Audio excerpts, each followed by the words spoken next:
কিন্তু যেতিয়া আপুনি চাই যে এটা ৰোল আপুনি কৰিলে সেই ৰোলটোত আপুনি সোমাই গ'ল লগে লগ মানুহে সেই একচেপ্টেঞ্চ লৈ সেই পাৰ্চপেক্টিভত আপোনাক চাই আছে যে কেৱল হয়তো কে হিচাপে চাই আছে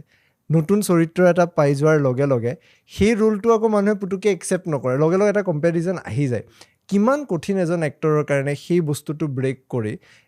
আৰু এটা নতুন ৰোলক সেই ইকুৱেল ইম্পেক্ট এটা ক্ৰিয়েট কৰি পেলাই মানুহৰ মাজত চিনাকি কৰাই দিয়াটো নাই এইটো টান বিষয় এটা মানে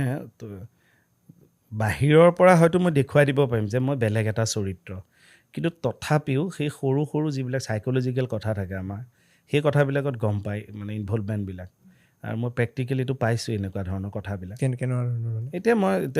কেটো কৰি থাকিলোঁ এবছৰৰ কাৰণে মই বিৰতি লৈ ধৰা বিয়লি বৃন্দাবন কৰিলোঁ একেটা মানুহে এতিয়া সেইটোতো গ্ৰহণ কৰা নাই চৰিত্ৰটো এতিয়া এনেকুৱা নহয় যে সেইটো কাৰণে মই কষ্ট কৰা নাই তেনেকুৱা মানুহ আছে মই দেখিছোঁ এতিয়া হয়তো এইটো চৰিত্ৰ যদি আৰু বহুত বছৰৰ পাছত মই বা মোৰ এটা এজ হ'ল মই আকৌ এবাৰ ইমপ্লিমেণ্ট